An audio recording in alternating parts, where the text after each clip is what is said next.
kebaikan Tuhan, janji-Nya terjadi bagiku. Ku sembah Kau Tuhan, ku mengangkat tanganku, selamanya Kau ajaib bagiku. Ku sembah Kau Tuhan, ku mengangkat wajahku, selamanya Kau hebat bagiku.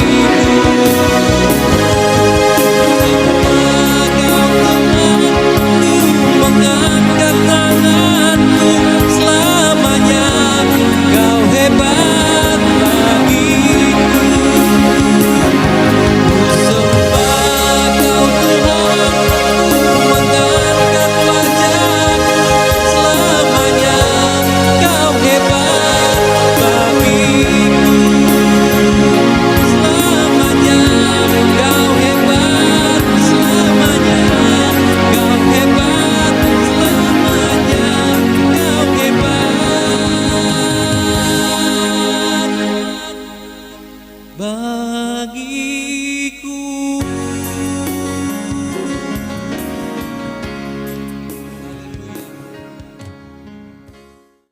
Hai Victorious People, kita kemarin baru saja merayakan kenaikan Tuhan Yesus. Anak saya bertanya kepada saya, Mami, kalau Tuhan Yesus naik ke sorga, berarti Tuhan Yesus nggak ada sama saya dong? Mungkin ada yang berpikir seperti anak saya. Biasanya memang kalau misalnya saudara berangkat naik pesawat terbang dari Jakarta katakan ke Bali. Waktu saudara meninggalkan Jakarta di dalam pesawat terbang dan sampai di Bali, berarti saudara tidak ada lagi di Jakarta. Atau kalau saudara punya anak, katakan anak saudara naik kelas dari kelas 5 ke kelas 6. Berarti waktu dia sudah di kelas 6, dia tidak ada lagi di kelas 5. Pemikiran anak saya seperti itu. Tetapi waktu Tuhan Yesus naik, secara fisik dia tidak ada di bumi ini, tetapi Roh Kudus dicurahkan. Saya akan bacakan untuk saudara dari Yohanes 16 ayat 7. Firman Tuhan berkata, namun benar yang kukatakan ini kepadamu, adalah lebih berguna bagi kamu jika aku pergi. Sebab jikalau aku pergi, penghibur, yaitu Roh Kudus, itu tidak akan datang kepadamu. Tetapi jikalau aku pergi, aku akan mengutus dia kepadamu. Saudara, luar biasa firman Tuhan mengatakan penghibur itu ditinggalkan oleh Tuhan untuk saudara dan saya. Roh Kudus menghibur, dan bukan saja menghibur, dia menolong.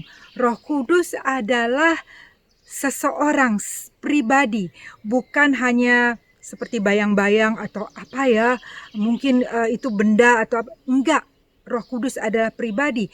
Kejadian 1 bahkan kalau saudara ingat, kita dikatakan diciptakan serupa dan segambar dengan rupa kita dalam arti kata ayat yang ke-26. Itu berbicara mengenai Allah Bapa, Allah Anak, dan Allah Roh Kudus. Tritunggal, 3 jadi 1, tidak bisa dipisah-pisahkan saudara-saudara. Karena itu Roh Kudus itu sangat-sangat luar biasa dalam kehidupan orang percaya. Kita, saudara dan saya yang telah menerima Yesus sebagai Tuhan Juru Selamat, kita mendapat Roh Kudus, itu anugerah yang Tuhan berikan kepada kita. Ada sebuah ilustrasi saudara-saudara. Orang ini seorang pria, dia hidupnya sangat-sangat kekurangan, bahkan boleh dibilang miskin dalam arti melarat, susah hidupnya. Cari kerjaan tidak bisa, pokoknya susah sekali. Dia tidak punya keluarga, tidak punya sanak kerabat dan sebagainya, sampai suatu saat dia sakit. Waktu dia sakit saudara-saudara, dan balik dipanggil pulang, yang meninggal saudara-saudara, karena tidak punya keluarga. Kemudian pemerintah masuk mengambil tanah, rumahnya yang sangat kecil dan sederhana, mengambil itu menjadi milik pemerintah. Dan ada orang yang masuk ke dalam rumahnya, dan waktu orang ini masuk ke dalam rumahnya, ada seseorang yang melihat di dalam rumahnya tuh ada lukisan yang indah, yang bagus gitu ya.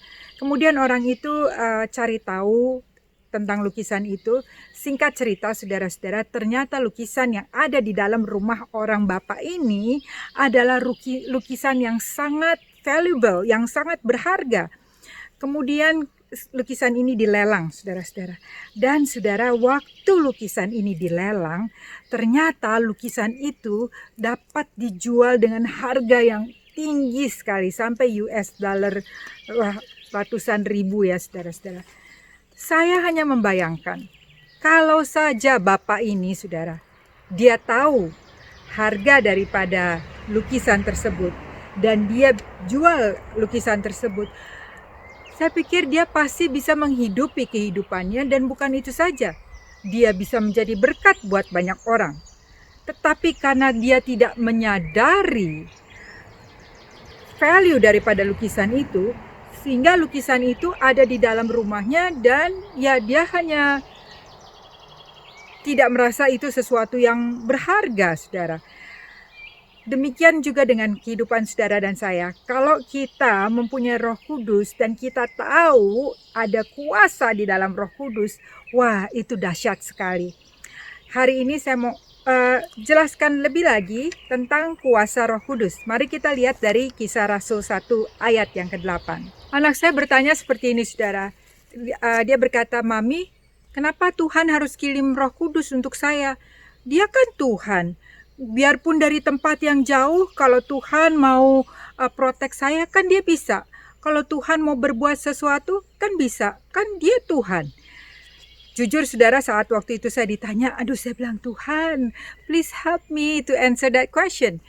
Tapi Tuhan mengingatkan Kisah Rasul 1 ayat 8 ini. Kisah Rasul 1 ayat 8 berkata, "Tetapi kamu akan menerima kuasa kalau Roh Kudus turun atas kamu, dan kamu akan menjadi saksiku di Yerusalem, Yudea, Samaria, sampai ke ujung bumi." Saudara yang dikasihi Tuhan, waktu Tuhan memberikan kuasa itu Roh Kudus, di dalam Roh Kudus ada kuasa yang tinggal di dalam kita dan bekerja di dalam kita. Itu adalah kuasa yang memampukan saudara dan saya melakukan banyak hal. Kuasa yang dunamis ya saudara-saudara, yang penuh dengan kekuatan yang luar biasa, memampukan saudara dan saya untuk menjadi saksinya, menjadi saksi Kristus. Dan kuasa itu juga yang memampukan kita untuk melayani banyak orang, membawa mereka mengenal kasih Yesus. Kuasa itu sungguh-sungguh luar biasa. Mungkin saudara berpikir, itu kan cuma tugas-tugas pendeta saja, atau pengkhotbah, penginjil, guru Alkitab. Enggak juga loh saudara, Tuhan kita memberikan Roh Kudus itu kepada semua orang percaya. Berarti kuasa Roh Kudus ada dalam setiap kita. Jadi jangan ragu saudara-saudara. Dan jangan seperti orang bapak yang miskin itu yang tidak menyadari value daripada lukisan yang ada di dalam rumahnya, sehingga dia tidak bisa menggunakan dengan baik apa yang ada sebenarnya di dalam rumahnya. Kita mempunyai Roh Kudus yang memampukan saudara dan saya. Banyak kali kita tidak bisa, tapi dengan kuasa Roh Kudus kita bisa. Banyak sekali orang-orang di luar sana, mungkin saudara adalah businesswoman, you are a businessman, saudara adalah accountant atau dokter, suster, entertainer. Kalau saudara ada mengenal Yesus sebagai Tuhan dan Juru Selamat, ada Roh Kudus loh yang memampukan. Dan kuasa ini adalah kuasa yang luar biasa sekali. Kuasa untuk bersaksi. Seringkali saya berpikir, bersaksi berarti untuk pendeta-pendeta yang KKR, revival di tempat-tempat besar. No. Yes, tentu mereka juga iya, tapi yang saya mau tekankan di sini, kita semua bisa bersaksi untuk Tuhan. Ada seorang ibu, saudara-saudara. Ibu ini sudah menyaksikan ya, mengatakan bahwa dia di dalam keluarganya itu mengalami goncangan yang berat. Bukan cukup berat. Karena suaminya ya ada beberapa orang di samping istrinya. Dan di rumahnya suka ada UFO, piring terbang, saudara-saudara. Perkataan dari suami begitu kasar depan anak-anak, depan publik, di mana saja, bahkan memperlakukan istrinya bukan seperti istri. Dia istri yang bukan tergantung sama suami dalam financially, ya. Dia orang yang cukup pintar, bisa, serba bisa, tapi istri ini adalah istri yang takut Tuhan. Lalu dia sampai di suatu titik di mana she cannot go on, ya. Dia menangis, dia udah bilang sama Tuhan gak tahan, tapi waktu itu dia berdoa, dia menangis sama Tuhan. Dan waktu dia berseru pada nama Tuhan, ada satu firman yang keluar mengingatkan dia. Hanya satu firman. Tapi firman Tuhan itu memberi kekuatan kepadanya. Dia aminkan firman Tuhan itu, dia minta kekuatan, dan Roh Kudus memberi kekuatan. Bukan berarti semua masalahnya sudah selesai. Enggak, tidak seperti itu. Suaminya masih sama. Dia harus melewati proses yang masih sama, tetapi yang berbeda, saudara-saudara. Setelah dia berdoa, minta kekuatan daripada Tuhan, apa yang Tuhan lakukan? Tuhan mengubah hati daripada istrinya ini menjadi mempunyai hati yang berbelas kasihan kepada suaminya. Waktu sebelumnya dia melihat suaminya udah kepahitan, ya, bitter, udah nggak suka, dan tapi waktu Tuhan ubahkan, waktu dia melihat suaminya, dia merasa kasihan, dia melihat suaminya yang diikat dengan begitu banyak kuasa kegelapan. Lalu dia mulai mendoakan suaminya, dia mulai melayani suaminya dengan kasih dan tabur terus, walaupun suaminya belum ada perubahan, saudara, belum ada perubahan. Ini kesaksian daripada ibu itu. Sampai singkat cerita, suatu saat Tuhan jamah, Tuhan pulihkan, dan waktu suaminya bertobat, dia bertobat sungguh-sungguh, Tuhan itu luar biasa. Tuhan angkat, berikan percepatan sehingga pemulihan itu terjadi dengan begitu luar biasa. Yang luar biasa juga, saudara-saudara, waktu mereka sudah pulih, istrinya bertanya kepada suaminya, "Apa yang membuat engkau ini bisa bertobat?" Dan kan udah bertahun-tahun ya, saudara-saudara, ya, suaminya hidup dengan gaya hidup yang sangat duniawi. Waktu istrinya bertanya seperti itu, suaminya bilang, "Saya melihat walaupun saya melakukan yang tidak baik kepada kamu, tapi kamu tetap menabur kasih, kamu tetap menghargai saya, dan saya menghargai itu." Tapi saya percaya tuh, waktu istri ini berdoa, mendapat kekuatan, urapan daripada Roh Kudus, urapan kekuatan yang memampukan istri ini untuk tetap menabur kasih, untuk tidak kepahitan. Dan sekarang dia bercerita kepada saya, keluarganya dipulihkan, ada mesbah doa, bahkan mesbah doa itu dipimpin oleh suaminya. Tuhan kita luar biasa, saudara-saudara, ada kuasa dalam Roh Kudus. Jadi kesaksian kita tidak semata-mata dengan hanya khotbah dan sebagainya, tapi lebih daripada itu adalah kesaksian hidup. Roh Kudus juga memberi kuasa untuk kita menerima hikmat. Saudara ingat cerita daripada Salomo? Waktu Salomo didatangi dengan dua orang ibu, dan dua ibu itu dua-duanya berantem datang kepada Raja Salomo, dan kedua ini, ibu ini mengatakan, "Ini anak saya, ini bayi saya, ini bayi saya." Sebenarnya salah satu ibu itu bayinya meninggal, tapi dia ambil, saudara-saudara. Kemudian sebagai seorang raja dia harus menentukan, ini ibunya yang mana. Saya bayangkan itu nggak mudah loh. Mungkin kalau saya loh, saudara, mungkin saya akan angkat bayinya dan saya suruh kedua ibunya berdiri, dan kemudian saya melihat bayi ini lebih cocok ke siapa ya mukanya, ke ibu A atau ke ibu B. Mungkin saya akan seperti itu. Tetapi Salomo mendapat hikmat luar biasa. Salomo berkata kepada tentaranya, dia bilang, "Berikan saya pedang. Kalau gitu saya belah aja kedua anak ini." Aduh, saya nggak bisa bayangin, saudara. Tetapi saudara, satu ibu berkata, "Iya, ya udah, belah saja." Tetapi ibu yang satunya lagi berkata, "Jangan, please don't do that. Jangan lakukan itu, berikan saja kepada ibu yang satu lagi." Di situ Salomo tahu bahwa ibu yang sesungguhnya tidak mungkin mau anaknya celaka. Itu hikmat yang didapatkan. Seringkali kita ada di dalam suatu saat-saat di mana kita harus membuat keputusan-keputusan yang memerlukan hikmat. Contoh saja, ada suatu saat suami saya datang. suami saya datang bawa proposal, mau bikin ini segala. Saya nggak bisa saat itu berkata kepada suami saya, oh jangan lakukan ini. Tapi saya berdoa terlebih dahulu. Saya berdoa dan saya tanya sama Tuhan, Tuhan kapan waktu yang tepat untuk saya bisa berdiskusi? Ya, dan biasanya kalau saudara, saya ajak suami saya pergi makan, makanan kesukaannya tentunya. Nah, saat itu juga saya tetap berdoa, Roh Kudus tolong bantu saya. Kalau misalnya memungkinkan, biar ada percakapan yang membuka kita bisa berdiskusi, saudara-saudara. Dan itu adalah hikmat. Kita semua perlu hikmat di dalam saudara berusaha, di dalam saudara melayani, di dalam saudara membangun hubungan, membesarkan anak-anak. Kita perlu hikmat Tuhan, karena hikmat Tuhan luar biasa dan Roh Kudus akan membantu kita memberikan hikmat Tuhan. Yang ketiga, saudara-saudara, Roh Kudus juga memberikan kuasa. Kuasa Roh Kudus memberikan kita keberanian. Saudara ingat Petrus? Petrus waktu itu dia sempat menyangkal Yesus berapa kali? 3 kali ya, saudara-saudara. Petrus bilang, orang-orang pada datang kepada Petrus dan bilang, bukannya kamu adalah seseorang yang bersama Yesus? Dan Petrus bilang, enggak, saya bukan saya. Saudara, dia ketakutan, saudara-saudara.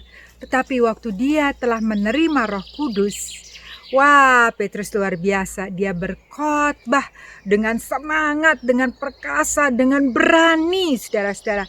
Dan waktu dia berkhotbah, 3.000 orang memberikan diri kepada Yesus. Kuasa Roh Kudus memberikan kita keberanian untuk memberitakan kebesaran Tuhan, untuk menyaksikan apa yang Tuhan telah lakukan dalam hidup saudara dan saya. Kita tidak usah takut, saudara, karena Roh Kudus menolong kita untuk menyatakan kebaikan Tuhan, Injil, berita kabar baik. Tuhan Yesus itu luar biasa. Dan kuasa daripada Roh Kudus yang keempat yang saya mau bagikan adalah kita dapat, saudara-saudara, melewati tekanan dan cobaan. Hari-hari seperti ini bukan hari-hari yang mudah. Pandemi begitu banyak yang terjadi, ada yang di-PHK-kan, ada yang keluar dari pekerjaan tidak mendapat pesangon sama sekali, ada yang dirumahkan. Tentu kalau dirumahkan gajinya juga disesuaikan dan sebagainya, saudara-saudara. Belum kalau kita harus bayar mortgage dan sebagainya, tetapi kuasa Roh Kudus akan memampukan kita melewati masalah demi masalah. Saudara, masalah ini tidak selamanya, tetapi kita harus punya keyakinan iman kepada Tuhan. Pegang janji firman Tuhan dan Roh Kudus akan memampukan melewati segala tekanan, melalui segala aniaya, melalui segala pencobaan. Mungkin ada yang saat ini saudara sedang tidak bersama keluarga saudara, saudara sedang sendiri, keluarga saudara ada di kota lain atau di negara lain bahkan. Saudara rindu, saudara pengen ketemu. Tapi saudara punya Roh Kudus yang memberi kekuatan, yang menghibur saudara melewati masa-masa ini. Dan percaya, waktu saudara keluar dari masalah ini, lewat masa ini, saudara akan keluar jauh lebih baik. Saudara ingat loh cerita Yusuf. Bagaimana Yusuf melewati masa-masa yang begitu sulit, saudara-saudara. Tapi waktunya Tuhan promosikan Yusuf. Yusuf melihat apa yang dia lewati sebenarnya adalah persiapan untuk waktunya Tuhan. Roh Kudus akan menolong, dia roh penolong, dia adalah roh penghibur, dia juga roh kebenaran yang akan membantu saudara dan saya melewati segala tantangan. Jangan give up karena kita terhubung dengan Tuhan Yesus sendiri yang tidak terbatas. Dan yang terakhir, saudara-saudara, kuasa Roh Kudus memberikan keteguhan dalam hidup kita untuk berjalan dengan iman menuju visi, menuju the desire that God has put in you and me. Jadi karena itu tetap melekat, sadari sesadar-sadarnya bahwa ada Roh Kudus dalam hidup saudara dan saya. Saya selalu bilang sama anak-anak saya, you are never alone. Kalaupun mami sama daddy nggak bersama-sama kamu, you have your best friend, the best friend, which is Holy Spirit, karena dia adalah pribadi. Dengan Roh Kudus saudara mampu untuk fokus kepada Tuhan, untuk melekat kepada Tuhan, karena Roh Kudus adalah roh yang membantu kita, yang menolong kita. Hari ini saudara-saudara, biarlah kuasa Roh Kudus yang ada dalam saudara dan saya benar-benar bekerja. Tuhan sedang memakai setiap kita untuk menjadi saksinya, untuk memuliakan namanya. Kelemahan dalam keadaan apapun, saya percaya Tuhan yang menolong melalui Roh Kudus yang sudah ditinggalkan bagi saudara dan saya. Kuasa yang luar biasa. Never give up. Dan saudara ingat, dalam masalah pun selalu ada peluang, selalu ada opportunity di mana kita bisa melakukan hal-hal yang besar, karena Tuhan berkata engkau akan melakukan perkara-perkara yang Ia lakukan, bahkan perkara-perkara yang jauh lebih besar. Mari saudara yang dikasihi Tuhan, hari ini kita tetap semangat, kita tetap fokus kepada Tuhan, pandang Dia, jangan pandang masalah, pandang Dia, dan bekerja bersama Roh Kudus yang menguatkan. Saya berdoa dari tempat ini, kemuliaan Tuhan dinyatakan atas setiap saudara. Kalau ada yang lemah, Tuhan kuatkan, yang sakit Tuhan sembuhkan, yang berbeban berat Tuhan angkat setiap beban saudara. Tuhan besertamu, Tuhan menyertaimu, memberimu hikmat daripadanya sendiri, memberimu kekuatan untuk melewati setiap badai, setiap masalah, memberimu jalan keluar walaupun kelihatannya tidak ada jalan keluar. Tuhan Yesus akan memberikan jalan keluar.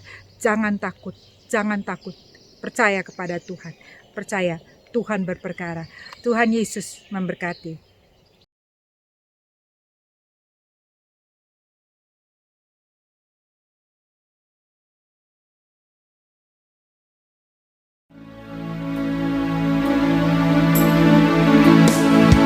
Bukan Tuhan yang melihat rupa, Kau bukan Tuhan yang memandang harta. Hati hamba yang selalu Kau cari, biar Kau temukan di dalamku. Selama ku hidup, ku mau menyembah-Mu, sebab Engkau sangat berarti bagiku. Yang terbaik yang ada padaku, ku persembahkan kepadamu. Kau bukan Tuhan yang melihat rupa, Kau bukan Tuhan yang memandang harta. Hati hamba yang selalu Kau cari, biar Kau temukan di dalamku. Selama ku hidup, ku mau menyembah-Mu, sebab Engkau sangat berarti bagiku. Yang terbaik yang ada padaku, ku persembahkan kepadamu. Kau bukan Tuhan yang melihat rupa, Kau bukan Tuhan yang memandang harta. Hati hamba yang selalu Kau cari, biar Kau temukan di dalamku. Selama ku hidup, ku mau menyembah-Mu, sebab Engkau sangat berarti bagiku. Yang terbaik yang ada padaku, ku persembahkan kepadamu. Yesusku,